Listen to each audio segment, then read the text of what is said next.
Hello guys, welcome back to our channel. My name is Ragam and today we are talking about an important aspect of trading which is known as technical analysis. And we will also cover how advanced concepts like ICT and SMC are used in the market to identify profitable opportunities. So, what is technical analysis? तो सबसे पहले technical analysis को समझना जरूरी है। Simple word में technical analysis एक ऐसा प्रोसेस है जिसमें हम मार्केट डाटा जैसे प्राइस मूवमेंट और ट्रेडिंग वॉल्यूम का एनालिसिस करते हैं।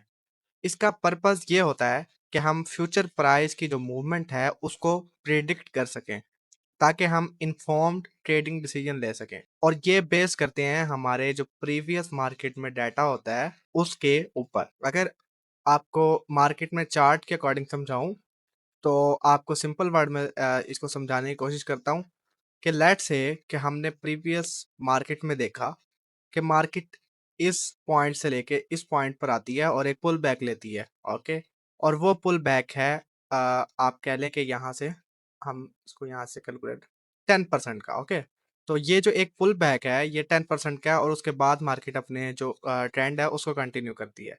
सो जब नेक्स्ट हमारे पास यहाँ पर मार्केट 10% के पास आएगी तो हम यहाँ से सेल करेंगे। ओके, ये एक एग्जाम्पल है सिंपल आपको समझाने के लिए कि प्रीवियस डाटा को देखने के बाद हम जो मार्केट है जब मार्केट लाइव मार्केट चल रही होती है उसके अंदर हम कोशिश करते हैं अपनी एंट्रीज को बनाने के लिए और अपनी जो पोजीशन है उनको सही तरह से और सही जगह पर एंटर करने के लिए हम टेक्निकल एनालिसिस को यूज करते हैं। तो अब हम बात करते हैं चार्ट्स की जो कि टेक्निकल एनालिसिस में सबसे ज्यादा यूज होते हैं। तीन मेन टाइप्स हैं जो कि मैं आपके साथ शेयर करने वाला हूँ। सो अगर आप अपने ट्रेडिंग व्यू के ये जो अपर टूल बार है इसके ऊपर देखेंगे तो यहाँ पर आपको कैंडल्स का ऑप्शन शो होगा। तो आप सिंपली यहाँ से इसको ऑन कर सकते हैं तो आपके पास ये बार आ जाएगी। अगर आपको ट्रेडिंग व्यू यूज़ नहीं करना आता तो आप सिंपली मेरी trading view basic to advance video देख सकते हैं। सो अपने टॉपिक की तरफ बढ़ते हैं। हमारे पास जो तीन टाइप्स हैं चार्ट्स की उनमें सबसे पहले हमारे पास आती है बार। ओके, ये जो बार है पड़ी ये बिल्कुल ही सिंपल है पड़ी। मार्केट में आपने कोई भी एनालिसिस करना हो तो ये यानी कि आपको सिर्फ प्राइस की मूवमेंट बताती है कि प्राइस मूव करी है और प्राइस ने इस पॉइंट पर इस तरह से पुल बैक लिया और यहाँ से मार्केट ने कंटिन्यू किया। और नंबर टू पर हमारे पास आती है लाइन। ओके, अब ये जो लाइन है ये भी सेम एज इट इज बिल्कुल सिंपल है और अगर आपने सिर्फ मार्केट में प्राइस मूवमेंट देखनी है तो आप सिंपली इसके थ्रू आप मार्केट में देख सकते हैं कि प्राइस की मूवमेंट क्या चल रही है। अगर आप एक इन्वेस्टर हैं तो आप सिंपली यहाँ से देख सकते हैं कि यहाँ पर इस वक्त बिटकॉइन की करंट प्राइस क्या चल रही है। ओके, सो नंबर थ्री पर हमारे पास आती है कैंडल स्टिक चार्ट। ये सबसे पॉपुलर चार्ट है। अगर मैं यहाँ पर आपको ऑन करके दिखाऊं जो कि पहले से यहाँ पर ऑन थी हमारे पास। इनको बेसिकली हम जैपनीज कैंडलस्टिक भी बोलते हैं जो कि यहाँ पर मार्केट में ट्रेड हो रही हैं। ये जो जैपनीज कैंडलस्टिक पैटर्न है इन कैंडलस्टिक की मदद से प्राइस एक्शन को विजुअली रिप्रेजेंट किया जाता है। ओके, सो इसकी थ्रू आप देख सकते हैं कि मार्केट में इस वक्त क्या प्राइस एक्शन परफॉर्म हो रहा है और आपको किस डायरेक्शन में ट्रेड करना चाहिए और कहाँ से आपको मार्केट में इंटर होना चाहिए। इसके बाद हमारे पास आते हैं मार्केट में कुछ इंडिकेटर्स। उनमें से मैं अगर आपको दिखाऊं तो दो मेरे पास ऑलरेडी यहाँ पर लगे हुए हैं तो सिंपली हम इन्हीं पर बात कर लेते हैं। तो ये जो इंडिकेटर्स हैं पड़े ये बेसिकली मैथमेटिकली हमें जो फॉर्म है मार्केट में उसको शो और रिप्रेजेंट करने के लिए यूज़ किए जाते हैं। अगर आप यहाँ पर इस पॉइंट पर देखें तो यहाँ पर हमारे पास जो सबसे पहला इंडिकेटर है ये RSI है। ओके, अब RSI जो है ये हमें मार्केट में क्या बताता है, ये हमें मार्केट में ओवरसोल्ड ओवरबॉट जो जोन्स हैं उनको डिफाइन करता है कि यहाँ पर मार्केट में जो स्टॉक है या जो कॉइन है या जो भी आप चीज ट्रेड कर रहे हैं उसका जो ओवरसोल्ड जोन है वो इस पॉइंट पर है। अगर आप देखें यहाँ पर इस पॉइंट पर अगर मैं आपको विजुअली समझाने की कोशिश करूँ तो यहाँ पर ये हमारे पास एक हाई पॉइंट था। तो यहाँ पर ये जो हमारा हाई है तो इसलिए हमें कंफर्म कर दिया कि अब हम एक किस्म के मार्केट के ओवरबॉट जोन में हैं। यहाँ से अब और हमें बाइंग नहीं करनी चाहिए। ये यहाँ पर सेलिंग जोन है। अगर आप यहाँ पर सेल करना चाहते हैं तो आप सिंपली सेल कर सकते हैं। तो एज यू कैन सी कि ये हमारे पास एक ड्रॉप देखने को मिला और अब ये जब ड्रॉप देखने को मिला तो इस पॉइंट पर आप देखें यहाँ पर ये जगह जो है ये यहाँ पर हमें शो करवा रही है कि मार्केट ओवरसोल्ड जोन में है। अब यहाँ पर जो मार्केट में सेलिंग है, वो बहुत ज़्यादा हो चुकी है और अब आपको यहाँ पर सेल नहीं करना चाहिए। ये जो ज़ोन है, ये एक बाइंग ज़ोन है। आपको यहाँ से अपनी बाइंग बनानी चाहिए, ओके? सो ये एक सिंपल सी आपको समझाने की कोशिश की है।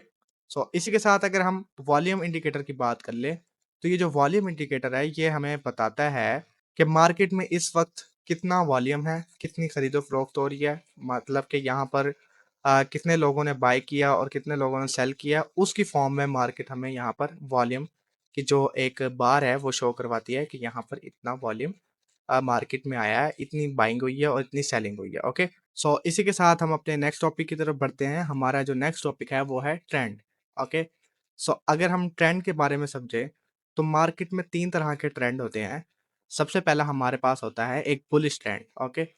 सो अगर आप देखें, ट्रेंड को अगर मैं आपको समझाने की कोशिश करूँ, तो ये हमारे पास एक ट्रेंड है, okay?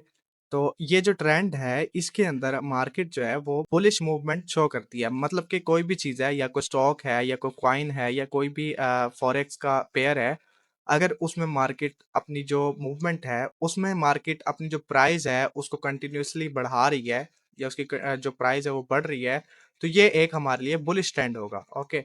On the other side अगर आप यहाँ पर देखें, तो ये हमारे पास एक बेरिश ट्रेंड है। अब इस बेरिश ट्रेंड के अंदर मार्केट क्या कर रही है, मार्केट में ये जो कॉइन है, इसकी प्राइस मुसलसल गिर रही है। तो ये एक ट्रेंड है जो कि बेरिश है। इससे हमें कंफर्म हो गया कि इस वक़्त मार्केट में क्या ट्रेंड चल रहा है। और नंबर 3 पर हमारे पास आता है साइडवेज ट्रेंड, ओके? अब ये जो साइडवेज ट्रेंड है, ये हमें कंफर्म करता है कि मार्केट जो है इस वक़्त साइडवेज है। ना ही मार्केट में ज़्यादा बाइंग हो रही है और ना ही मार्केट में सेलिंग हो रही है। अगर मैं आपको यहाँ पर कोई कोशिश करता हूँ कि आपको दिखाऊँ कि साइडवेज एक्चुअल में किस तरह से दिखाई देता है। So as you can see कि यहाँ पे ये हमारे पास जो है एक साइडवेज ट्रेंड है बड़ा, जिसके अंदर मार्केट एक स्पेसिफिक जोन पर आती है और वहीं से रिजेक्ट हो जाती है। मतलब कि अगर आप यहाँ पर देखें, तो इस पॉइंट पर मार्केट ने पुल बैक लिया, देन मार्केट इस पॉइंट पर गई, देन मार्केट ने यहाँ से पुल बैक लिया और सेम एज इट इज इस तरह ये चलता रहता है और इसको हम साइडवेज ट्रेंड कहते हैं। इसमें मार्केट ना ही ऊपर जाती है और ना ही मार्केट नीचे जाती है। मार्केट एक रेंज के अंदर कंसोलिडेट करती रहती है और जब मार्केट में किसी साइड पर इंटरेस्ट ज्यादा होता है, मार्केट उसी साइड पर ब्रेक होती है और अपने जो ट्रेंड है उसको कंटिन्यू करती है। सो अब हम बात करते हैं कि ये जो मार्केट है, इसके अंदर हम जो ट्रेड लेते हैं वो किस बेस पे लेते हैं और टेक्निकल एनालिसिस में कितने टाइप के हमें कॉन्सेप्ट और जो एनालिसिस करने के तरीकाकार हैं, वो देखने को मिलते हैं। सो सबसे पहले हम बात करते हैं सपोर्ट एंड रेजिस्टेंस की। मार्केट में सपोर्ट एंड रेजिस्टेंस एक बेसिक पॉइंट है। अगर आप एक बिगिनर हैं, तो आपको सपोर्ट एंड रेजिस्टेंस से शुरू करना चाहिए। ये बिल्कुल एक सिंपल सा कॉन्सेप्ट है जो कि आपको इजीली समझ आ जाएगा मार्केट में सपोर्ट एंड रेजिस्टेंस किस तरह से वर्क करती हैं। अगर मैं आपको यहाँ पर सिंपली एक्सप्लेन करने की कोशिश करूँ, तो अगर आप यहाँ पर देखें, तो ये हमारी एक किस्म की ट्रेंड लाइन है। तो ये हमारी एक रेजिस्टेंस होगी और ये हम अगर इस पॉइंट पर देखें, सॉरी एक मिनट, ये यहाँ से अगर आप इस पॉइंट पर देखें, तो ये हमारे पास एक सपोर्ट जोन होगी। तो इसको हम सपोर्ट एंड रेजिस्टेंस कहते हैं। ये मैं आपको सिर्फ एक एग्जांपल दे रहा हूँ कि ये एक्चुअल में वर्क किस तरह करती है। So as you can see कि यहाँ पर आई मार्केट, मार्केट ने यहाँ से रिजेक्ट किया, इस लेवल को रिस्पेक्ट किया, देन मार्केट ने अपना जो मूव है वो दिखाया, देन मार्केट आई इसी पॉइंट पर। और ये एक लाइन नहीं होती, मीन्स कि अगर आप समझे कि ये यहाँ पर एक लाइन लगा देंगे तो प्राइस आएगी, उसी लाइन से रिजेक्ट होगी, तो हमें ट्रेड में एंटर होना है, या अगर उसको हल्का सा भी मार्केट ब्रेक करेगी तो हमें सेल कर देना चाहिए, या इस तरह कुछ भी नहीं होता। ये बेसिकली एक जोन होती है, ना कि कोई एक लाइन की बेस पे आप कोई भी यहाँ पे डिसीजन नहीं लेते। ये एक जोन पॉइंट होता है जहाँ पर मार्केट बार बार रिजेक्ट हो रही होती है और अगेन से अपने जो ट्रेंड है उसको कंटिन्यू करती है, ओके? तो इसको एक और सिंपल फॉर्म में अगर आपको दिखाऊं, तो यहाँ पर आप देखें, तो ये हमारे पास एक स्पोर्ट है, बिकॉज यहाँ पे ये एक कंसोलिडेशन जोन थी ना, तो इस वजह से यहाँ पर ये एक हमारे पास एक सपोर्ट जोन है। तो देखिए यहाँ पर मार्केट एक बार आई, फिर मार्केट ऊपर गई, फिर अगेन से आई, मार्केट ब्रेक करने की कोशिश की, लेकिन अगेन मार्केट ने क्लोजिंग इस जो सपोर्ट है इससे अबव दी है। देन मार्केट ऊपर गई एंड अगेन से मार्केट यहाँ पर नीचे आई और अगेन से मार्केट हमने जो ट्रेंड है उसको यहाँ पर कंटिन्यू किया। तो ये बिल्कुल सिंपल और ईज़ी तरीके से मैं आपको समझाने की कोशिश कर रहा हूँ। आप इसकी बेस पे कोई मार्केट में डिसीज़न या कोई एंट्री वगैरह ना लेना शुरू कर देना। ये जस्ट एक आपको बिगिनर लेवल का नॉलेज देने की कोशिश है, ठीक है?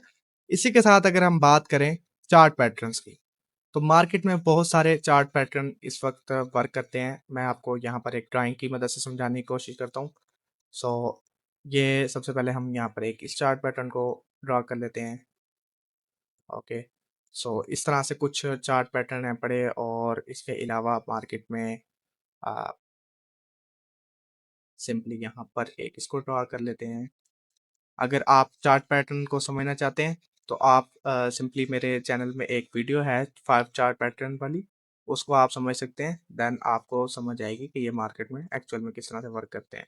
इसके अलावा मार्केट में हमारे पास वर्क करती है एक ये बुलिश फ्लैग जो कि मैंने यहाँ पर क्रिएट किया है।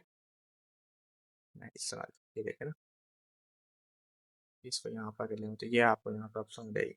तो ये एक किस्म का बुलिश फ्लैग इस पॉइंट पे, ओके। तो इस तरह के हमारे मार्केट में जो चार्ट पैटर्न्स हैं वो वर्क करते हैं। अगर आप इस पॉइंट पर देखें तो ये आपको इस तरह का कुछ लग रहा है यहाँ पर, ये यहाँ पर अगर आप देखें तो इस तरह से कुछ मार्केट में जो चार्ट पैटर्न्स हैं वो भी वर्क करते हैं। ये जो सपोर्ट एंड रेजिस्टेंस और ये जो चार्ट पैटर्न है ये बहुत बेसिक हैं बड़े, आपको सबसे पहले इनको समझना चाहिए।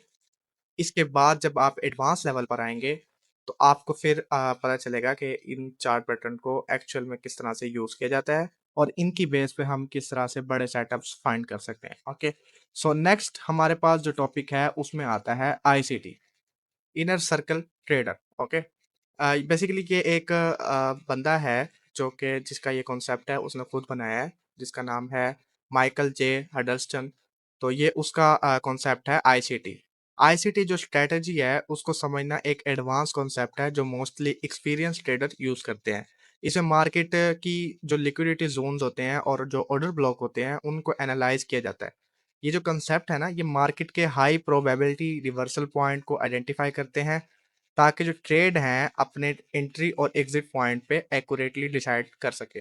अगर मैं आपको सिंपली समझाने की कोशिश करूं तो ये जो आईसीटी जो वर्क करता है मार्केट में, बेसिक जो फायदा है वो ये है कि लेट्स से कि अगर हम इस चार्ट पैटर्न की थ्योरी को पढ़ें तो चार्ट पैटर्न की थ्योरी के अकॉर्डिंग हमें जो ट्रेड है वो पता है किस पॉइंट पे लेनी चाहिए। हमें ट्रेड लेनी चाहिए इस पॉइंट पर जब हमारी ये नेक लाइन ब्रेक हो। ओके। तो लेट्स से कि हम यहाँ पर अपनी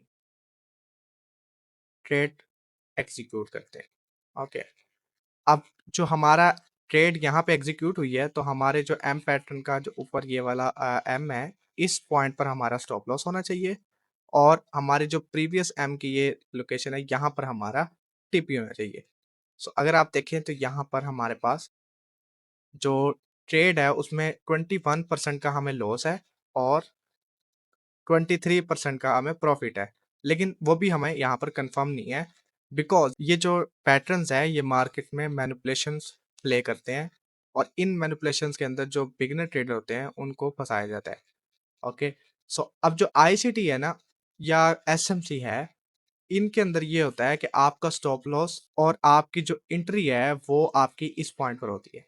ओके। सो आप मार्केट में किसी भी रिवर्सल पॉइंट पर या मार्केट में कंटिन्यूशन में भी ट्रेड करते हैं तो आपका स्टॉप लॉस इतना होता है इस पॉइंट पर अगर आप देखें। तो जब तक जो रिटेल ट्रेडर हैं वो ऐड होते हैं आप अपनी जो एंट्रीज हैं उनको कंप्लीट करके मार्केट से आउट भी हो जाते हैं। मींस के जो आईसीटी है इसमें आप लिक्विडिटी को ट्रेड कर रहे होते हैं। लिक्विडिटी से मुराद जो मार्केट में बड़े प्लेयर्स हैं उनके साथ आप मार्केट में ट्रेड करते हैं। बट ये नहीं कि आप उन्हीं के साथ बैठे होते हैं कमरे में, आप उनके जो फुटप्रिंट्स हैं उनको पढ़ने की कोशिश करते हैं। देन आप मार्केट में एंटर होते हैं और इसमें भी आपकी प्रोबेबिलिटीज होती हैं और आपकी स्ट्रेटजीज होती हैं।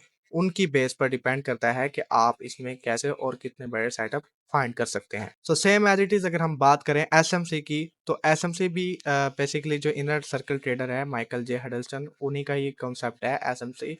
बट ये बहुत पुराना है और इसमें बहुत सी रिफाइनमेंट्स हमने खुद भी की हैं बेस्ड ऑन आवर एक्सपीरियंस और मार्केट को एनालाइज करने के बाद।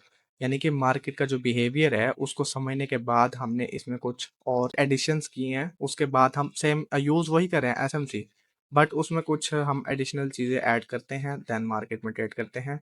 अगर आप एसएमसी सीखना चाहते हैं तो इन फ्यूचर एसएमसी की एक सीरीज लॉन्च करेंगे, जिसको आपको लाजमी देखना चाहिए। सो अब हम बात कर लेते हैं टाइम फ्रेम्स की। अगर आप यहाँ पर देखें तो हमारे पास बहुत सारे टाइम फ्रेम्स हैं। करंटली हम डेली टाइम फ्रेम के अंदर चार्ट को देख रहे हैं।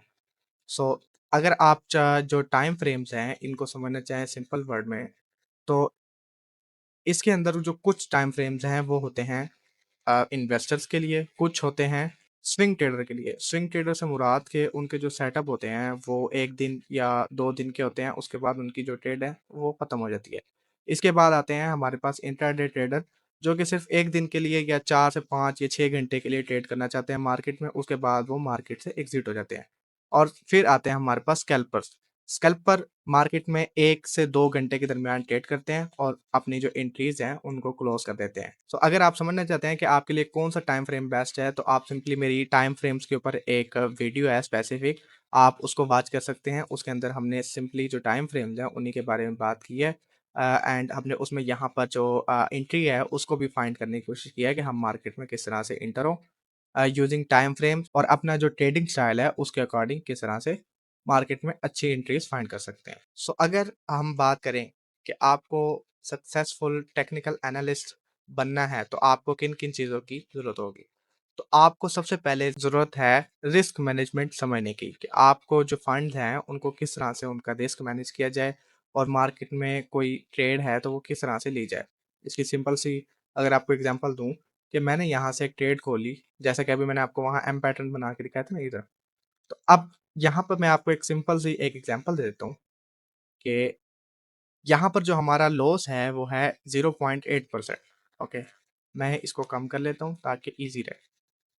यहाँ पर हमने 2% का यहाँ पर लॉस कर दिया। ओके, मतलब कि मैंने यहाँ से एक ट्रेड ली, उसमें मुझे 2% का लॉस है, और जो मेरा प्रॉफिट है वो भी मुझे कितने परसेंट का है, 2% का। ओके, तो ये है कि अब मैंने जो एक ट्रेड ली है उसमें मुझे 2% का प्रॉफिट हुआ और 2% का लॉस। ओके, तो ये तो मेरी एक स्ट्रेटेजी है, उसके अकॉर्डिंग ये इस तरह हो रहा है। अब अगर हम बात कर लें एसएमसी, आईसीटी, स्पॉट रेजिस्टेंस या कोई भी और जो स्ट्रेटेजीज मार्केट में वर्क कर रही हैं इस वक्त, उनमें से कोई भी जो स्ट्रेटेजी है वो ये क्लेम नहीं करती कि हमारी जो एक्यूरेसी है वो 100%। मार्केट में कोई ऐसी स्ट्रेटेजी नहीं है जिसकी जो एक्यूरेसी है वो 100% है। हर स्ट्रेटेजी की एक लिमिट है कि वो 90% उसकी एक्यूरेसी है, किसी की 80% है, किसी की 50% है, किसी की 70% है। तो आप जितनी मर्जी आपकी जो ट्रेडिंग की स्ट्रेटेजी है उसके अंदर जितनी मर्जी आपको एक्यूरेसी है, उससे फ़र्क नहीं पड़ता। ये फ़र्क पड़ता है आपकी रिस्क मैनेजमेंट पे, कि आप किस तरह से रिस्क मैनेज करते हैं। लेट्स से कि अगर आपने 5 ट्रेड दी हैं और 5 ट्रेड के अंदर आपका जो रिस्क मैनेजमेंट है या आपकी जो मनी मैनेजमेंट है वो ये है कि आप 1:1 की ट्रेड ले रहे हैं। ओके, अब आपने 10 ट्रेड ली हैं, 10 ट्रेड में से आपकी 5 विन गई हैं, मतलब कि 5 आपने विन की हैं, आपका जो टीपी है वो हिट हुआ है, और 5 आपकी स्टॉप लॉस में गई हैं। यहाँ पर आपका 2% का प्रॉफिट हो रहा है और 2% का आपका लॉस हो रहा है मार्केट में। ओके, जब 5 बार आपको 2% का प्रॉफिट होगा तो इसका मतलब है आपने टोटल 10% मार्केट में प्रॉफिट किया है, और जब 5 बार आपका मार्केट में लॉस होगा तो इसका मतलब है कि आपने मार्केट में 10% लॉस किया है। तो एट द एंड आप ब्रेक इवन पे खड़े होंगे, आपको ना ही प्रॉफिट होगा और ना ही लॉस होगा। और अब अगर हम बात करें कि आप 1:2 या 1:3 यूज करते हैं, लेट्स से कि अब मुझे यहाँ पर $2 का नुकसान हो रहा है और $6 का प्रॉफिट हो रहा है। ओके, अब आप जो 5 ट्रेड हैं वो विन कर रहे हैं और 5 ट्रेड लूज कर रहे हैं। सो अब अगर हम बात करें कि मार्केट में जो हमारे 5 बार यानी कि मीन्स के हमारा स्टॉप लॉस हिट हो रहा है और 5 बार हमारा प्रॉफिट हिट हो रहा है, और अब जो 5 ट्रेड है हमारे पास वो विन है, और उनका जो रिस्क टू रिवार्ड है वो है 1:6, मतलब कि हमें 2% का लॉस है और 6% का प्रॉफिट है। तो अगर अब हम इसको कैलकुलेट करें तो हमें ओवरऑल 30% का प्रॉफिट है और 10% का लॉस है। तो ये हमारी रिस्क मैनेजमेंट में कवर होगा कि हम किस तरह से इसको मैनेज करते हैं और कैसी स्ट्रेटेजीज यूज करते हैं अपनी ट्रेड लेने से या इंटर करने से पहले मार्केट में। तो सबसे पहले तो होगी रिस्क मैनेजमेंट। इसके बाद आपको सिर्फ मार्केट में एक परफेक्ट स्ट्रेटेजी चाहिए जिसकी बेस पर आप मार्केट में वर्क करें। ओके, नेक्स्ट अगर हम बात करें तो साइकोलॉजी का भी काफ़ी इंपॉर्टेंट रोल होता है ट्रेडिंग में अपने इमोशन को कंट्रोल करना बहुत ज़रूरी है। जब मार्केट वोलेटाइल हो, तब आपको पेशेंस और डिसिप्लिन मेंटेन करना होगा। ओके, तो अगर आप देखें इस पॉइंट पर, मैं आपको एक सिंपल सी एग्जांपल दे देता हूँ कि आपने इस एम पैटर्न की बेस पे ना यहाँ पर मार्केट में ट्रेड ले ली। अब ये एक बार तो मार्केट में यहाँ पर वर्क किया, आपने अच्छा प्रॉफिट बना लिया। नेक्स्ट टाइम आपने जब इसी एम पैटर्न मार्केट में किसी और पॉइंट पर बना, लेट्स से कि हम यहाँ पर लगा लेते हैं कि यहाँ पर मार्केट में एक बार और जो है एम पैटर्न बन गया। अब आपने जब यहाँ पर ट्रेड ली, तो आपने क्या गलती की है यहाँ पर? पहले तो आपको यहाँ पर प्रॉफिट हो गया, बट नेक्स्ट टाइम अब आपने क्या किया, आपने अपने जो रिस्क मैनेजमेंट है उसको भी यहाँ पर कवर नहीं किया, और आपने जो इमोशंस हैं उनकी बेस पर आपने यहाँ ट्रेड ले ली। आपने कहा हर बार तो मैं इसमें विन करता हूँ, तो इस बार भी मैं विन करूंगा। सो उसके नतीजे में होता क्या है कि आपका मार्केट में जितना भी यहाँ पर प्रॉफिट हो रहा होता है वो सारा लॉस में कन्वर्ट होता है, और आपकी साइकोलॉजी खराब हो जाती है, और आप फिर दोबारा इस पैटर्न पे यकीन नहीं करते, या आप इसमें ट्रेड लेने से डरते हैं, या इस तरह से आपको मार्केट मैनिपुलेट करती है। और लास्टली अगर हम बात करें तो आपके फंडामेंटल्स भी ज़रूरी हैं। टेक्निकल एनालिसिस को सिर्फ प्राइस मूवमेंट और पैटर्न तक ही नहीं रख सकते, आपको मार्केट के फंडामेंटल को समझना होगा, जैसे इकोनॉमिक इवेंट्स, न्यूज़ और ग्लोबल ट्रेंड जो प्राइस मूवमेंट को अफेक्ट करते हैं। आपने सुना होगा FOMC meeting, PPI data, CPI data, इस तरह के जो जितने भी इवेंट्स होते हैं न्यूज़ के, आपको इनके ऊपर अच्छी ग्रिप होनी चाहिए। आई होप कि आपको आज की वीडियो पसंद आई होगी। अगर आपको आज की वीडियो पसंद आए तो वीडियो को लाइक ज़रूर कीजिएगा, और अगर आपका वीडियो से रिलेटेड कोई भी सवाल हो तो आप सिंपली कमेंट कर सकते हैं, आपको आपके सवाल का जवाब लाजमी दिया जाएगा। इसी के साथ मिलते हैं नेक्स्ट वीडियो में, तब तक के लिए हैप्पी ट्रेडिंग।